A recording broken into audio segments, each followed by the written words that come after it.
Hello et bienvenue dans un nouvel épisode d'Intuition Créative. Je suis ravie de te retrouver aujourd'hui pour parler d'un sujet qui fait clairement partie de mes fondamentaux et de mon quotidien. C'est la réactivité dans mes projets. Si tu es entrepreneur ou que tu travailles dans un domaine créatif, tu sais probablement déjà que réagir rapidement peut faire toute la différence.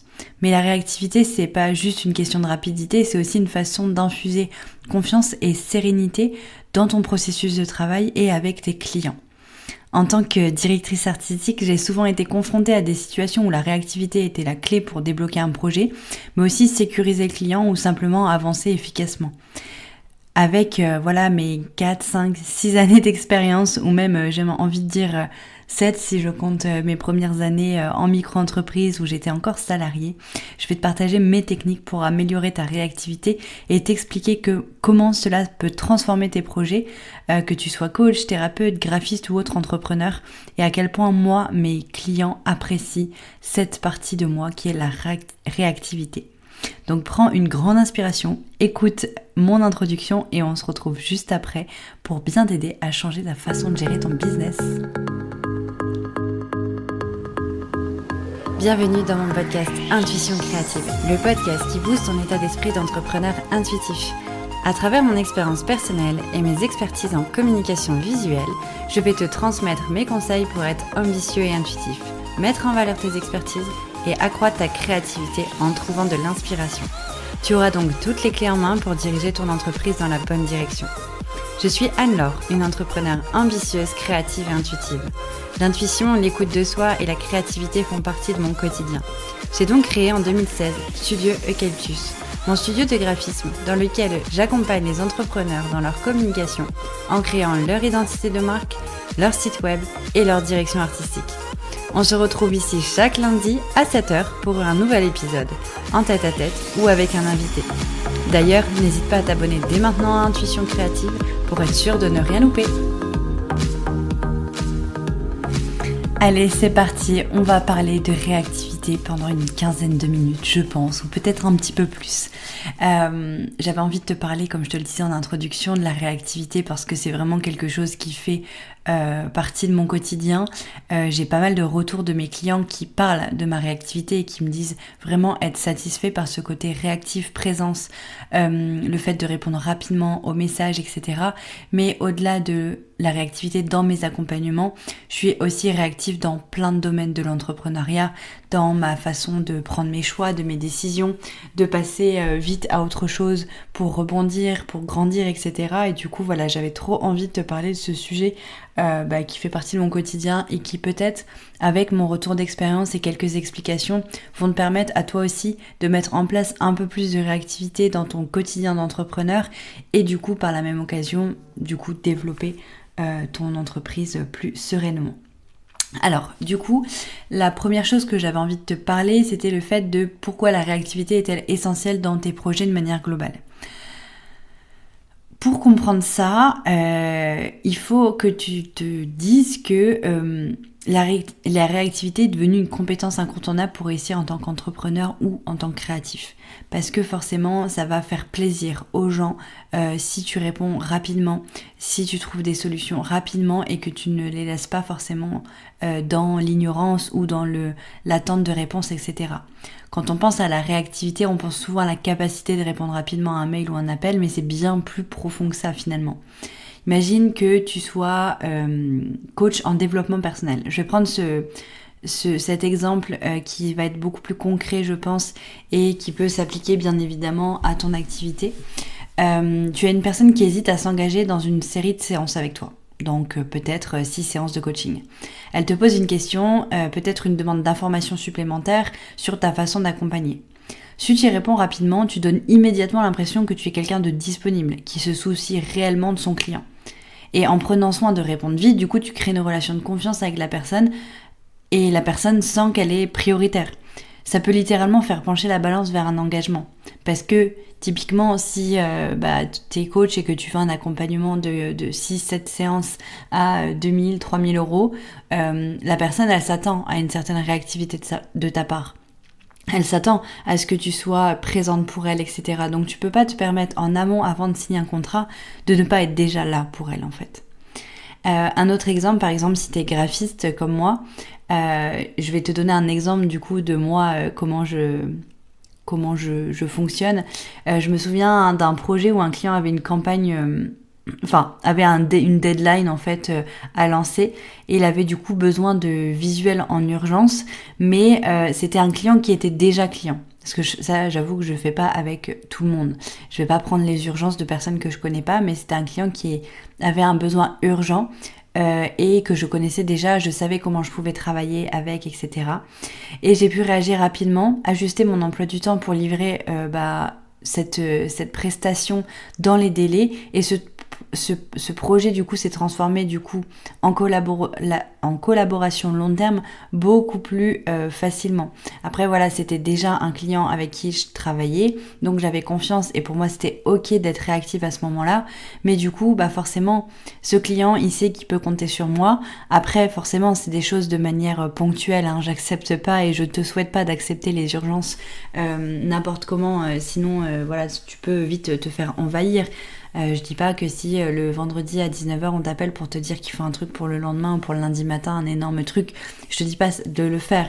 Mais si t'as déjà un client et que de temps en temps il y a des urgences, etc., ou que au moins tu réponds aux mails, parce que ça peut être ça. Là c'était un exemple avec le fait de répondre rapidement et d'avoir pu faire la création, qui s'appliquerait aussi à n'importe quel domaine, mais ça peut être aussi la réactivité de se dire la personne me demande une urgence, plutôt que de la laisser sans réponse, même si je suis pas capable de répondre à la demande, je vais tout de suite le rebondir et lui dire écoute voilà, moi c'est pas possible, voici mon rétro-planning, est-ce que c'est possible, est-ce qu'on peut réajuster? Et parfois, et les 3/4 du temps, on arrive à trouver un compromis.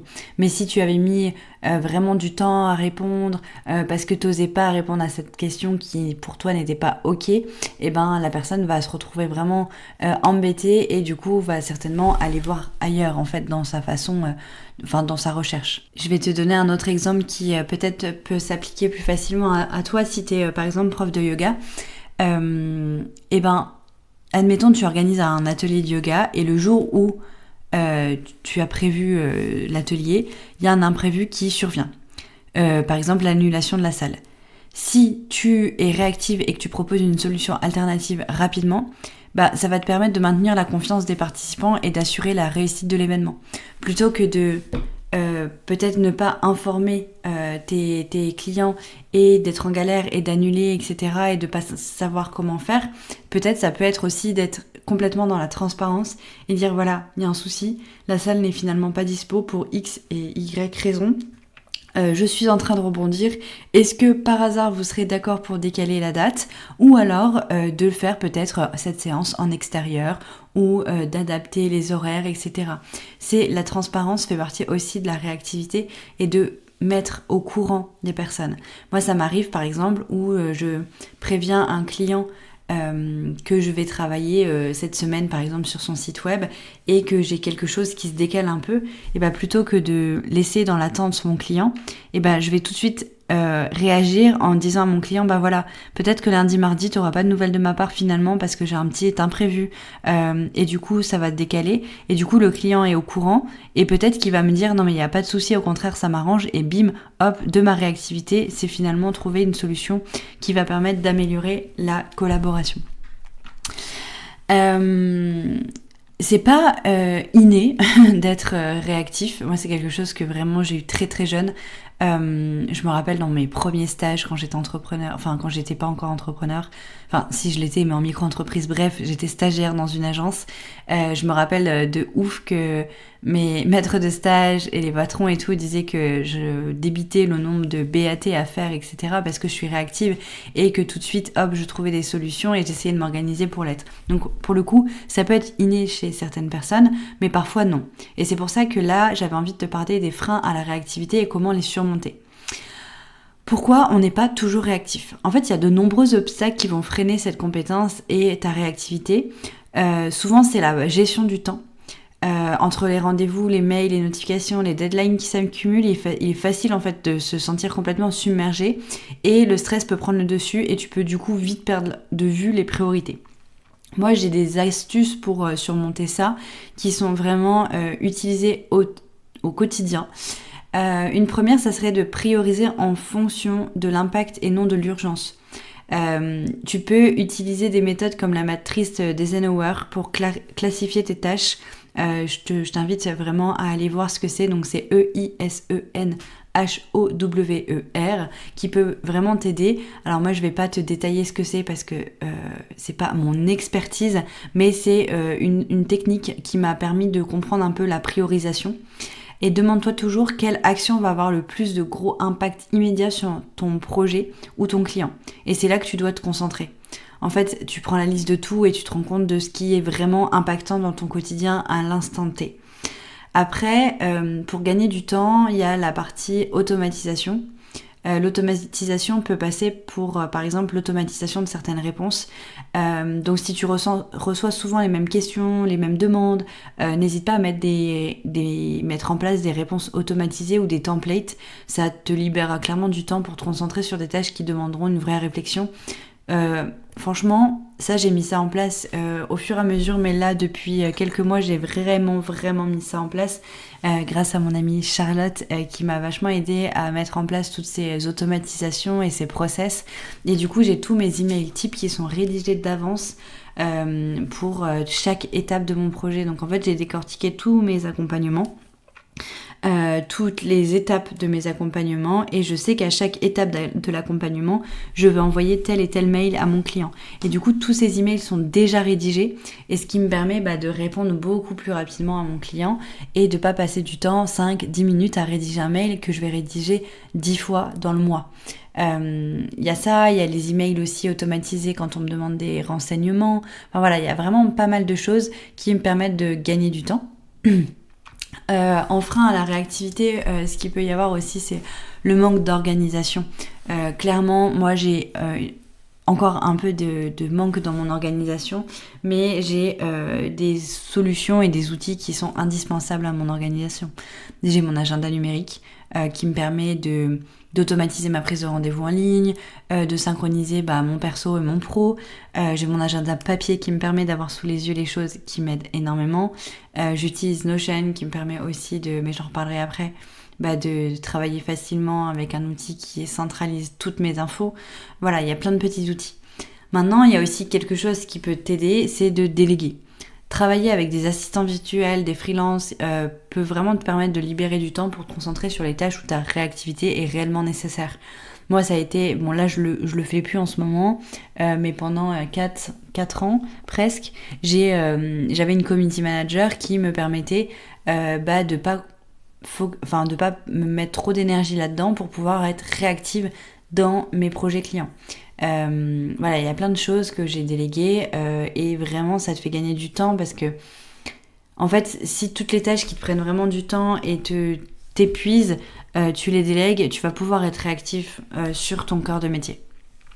Par exemple, un coach du coup de bien-être pourrait automatiser, si par exemple il vend un programme en ligne, toutes les questions qu'il reçoit, il peut les automatiser en mettant une page sur son site web de FAQ, donc les foires aux questions, qui permettent aux gens directement d'aller chercher la réponse plutôt que de recevoir.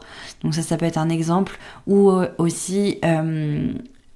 par exemple, ça se fait beaucoup sur les programmes, les ventes de programmes ou de choses comme ça en ligne, c'est de faire des séquences email automatisées. Ça permet, une fois que la personne est inscrite à la newsletter, de pouvoir la relancer avec des emails qui sont déjà programmés. Donc ça, c'est pareil, je pourrais t'en parler en détail, mais c'est parce que c'est trop technique et en podcast, voilà, c'est pas l'intérêt. Mais il y a plein de façons de développer de l'automatisation avec la liste email et le développement vraiment de cette stratégie d'emailing. Je t'invite à te rapprocher d'Alexandra de Studio Kuro. qui va te permettre aussi d'avoir plein de solutions pour automatiser cette partie qui permet aussi du coup d'augmenter ses ventes, etc. Mais aussi de gagner vraiment un temps de dingue parce que tu vas vraiment avoir une automatisation groupée des personnes qui vont être sensibles à tes accompagnements, tes offres, etc. Je mettrai son lien dans le commentaire de cet épisode, mais vraiment ça peut t'aider. Elle fait un programme qui s'appelle la Magnétique Cure, j'en ai parlé la semaine dernière dans l'épisode si tu l'as écouté, et vraiment c'est les bases, les fondations de l'emailing, et j'ai envie de t'en parler là dans cet épisode très rapidement parce que forcément ça a un impact sur ta réactivité et sur ta charge de travail. Maintenant qu'on a parlé de ça, j'avais envie de te parler de la communication réactive avec du coup tes prestataires et tes partenaires. Comme tu as pu comprendre, moi, la réactivité, c'est quelque chose qui est au taquet chez moi. Que tu sois, du coup, toi, dans la création, par exemple, si t'es graphiste, que tu sois dans la création d'identité visuelle, de ton site web ou lors de collaboration avec des freelances, peu importe, une bonne communication, elle va être essentielle pour réussir un projet. Mais au-delà de la simple communication, c'est aussi la réactivité qui va vraiment améliorer la fluidité du travail. Quand tu travailles avec un prestataire, comme un graphiste, un développeur web, un coach, un community manager, une OBM, une assistante, il y a plein de choses que tu peux mettre en place pour améliorer la réactivité et la collaboration. Déjà, dès le début de chaque collaboration, sois clair dès le départ sur tes attentes. Plus ton brief va être précis, plus ton prestataire pourra te fournir un travail qui correspond à ta vision sans avoir à faire de nombreux allers-retours, de poser X et Y questions. Donc, sois clair dans ton devis, sois clair dans ta page de vente, sois clair dans ton mail d'onboarding ou dans ton document d'onboarding pour vraiment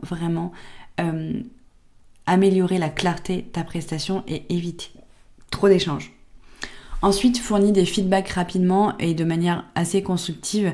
Le temps perdu à attendre des retours peut être vraiment fatal pour un bon déroulement de projet.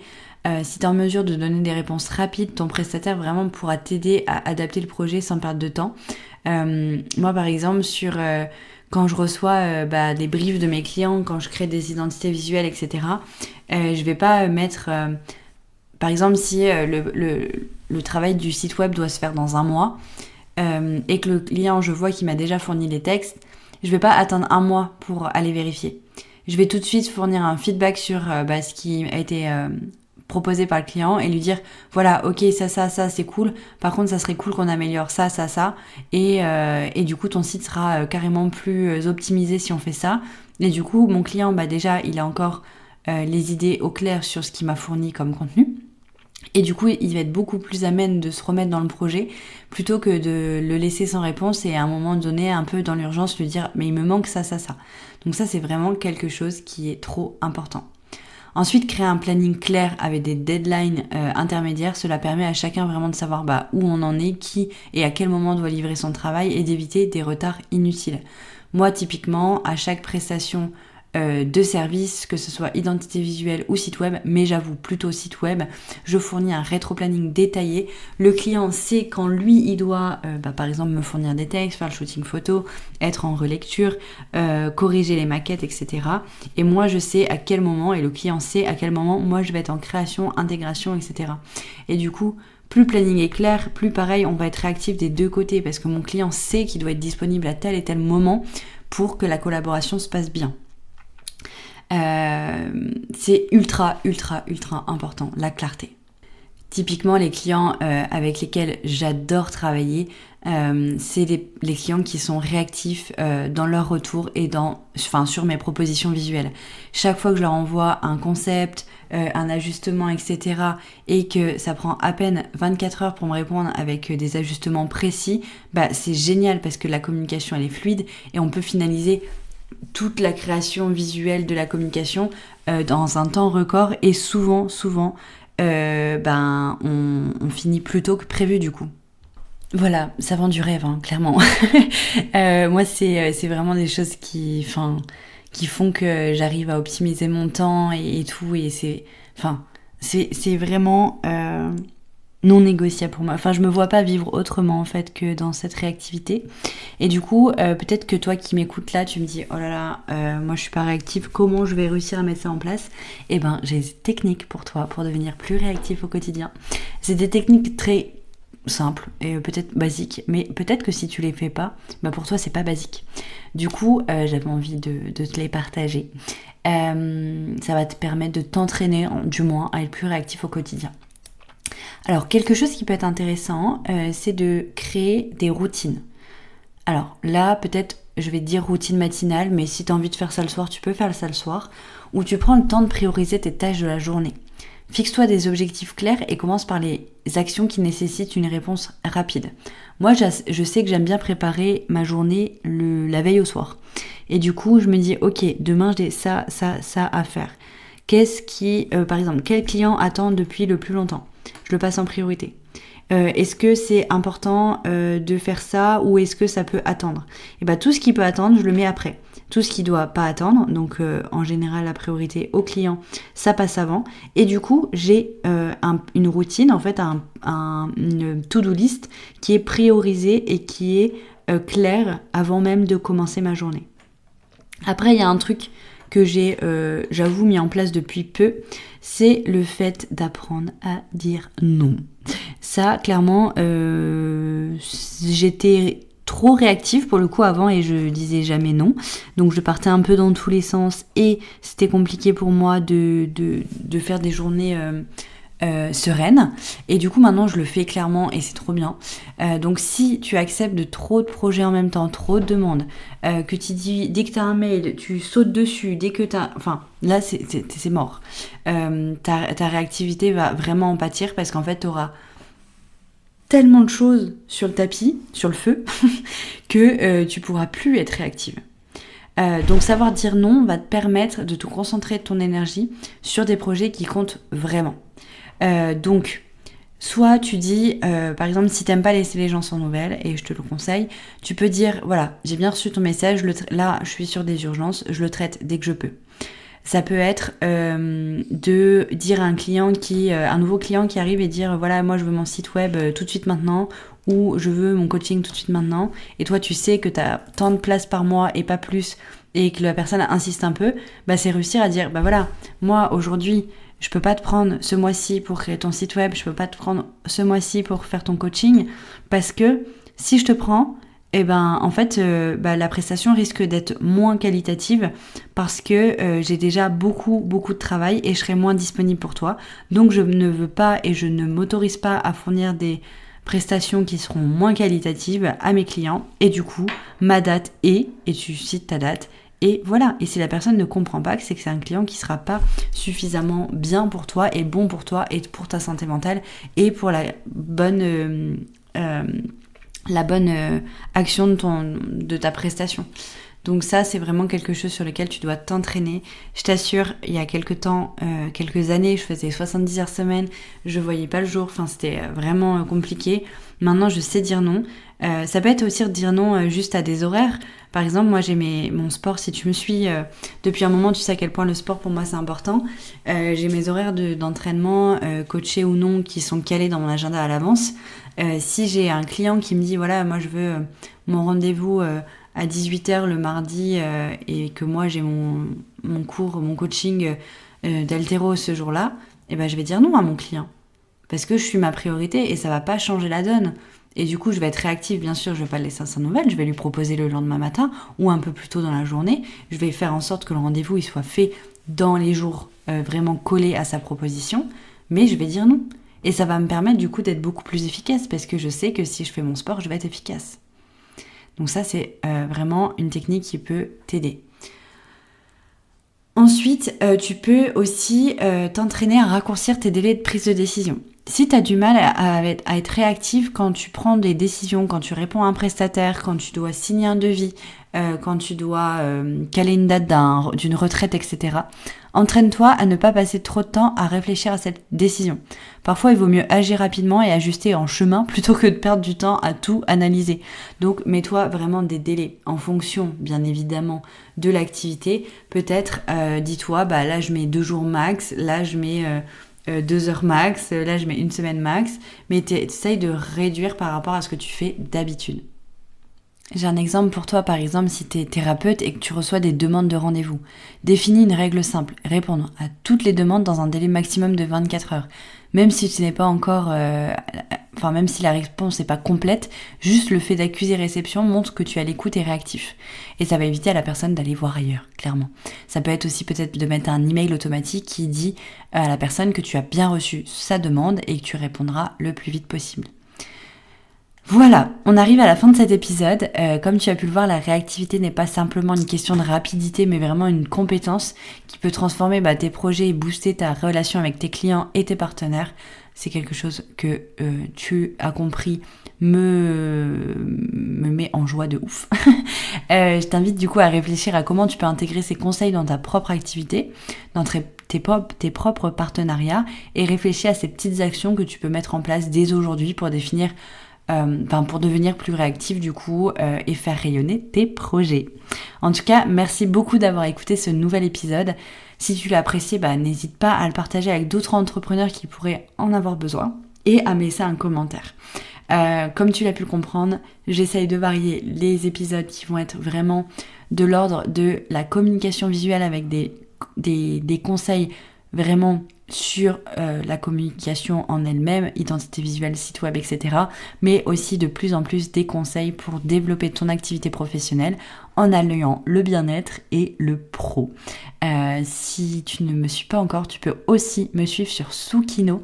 Soukino, c'est ma nouvelle activité, ma nouvelle marque où je propose des événements pour les entrepreneurs et les particuliers qui souhaitent se développer professionnellement, personnellement et mettre plus de bien-être dans leur quotidien. Je mets tout ça en description et on se retrouve la semaine prochaine pour un nouvel épisode. Merci beaucoup d'avoir écouté cet épisode. J'espère vraiment qu'il t'aura plu. Si c'est le cas, tu peux me laisser un témoignage sur Apple Podcast. Pour ça, c'est très simple. Sur Apple Podcast, écris Intuition Créative dans la barre de recherche. Quand tu m'as trouvé, tu cliques sur s'abonner, bien entendu. Tu descends en bas de la liste des épisodes jusqu'à la section évaluation et avis. Si tu as aimé cet épisode, tu peux soutenir Intuition Créative en laissant 5 étoiles et aussi m'écrire un témoignage. Cela me permettra de savoir l'impact que mes conseils ont sur ta vie d'entrepreneur. Et bien sûr, si tu souhaites retrouver plus de conseils au quotidien et suivre mon aventure, n'hésite pas à me suivre sur Instagram au nom de Studio Eucalyptus. On se retrouve lundi prochain à 7h pour un nouvel épisode. Je te souhaite une merveilleuse journée. C'était Anne-Laure, directrice artistique intuitive, fondatrice de Studio Eucalyptus.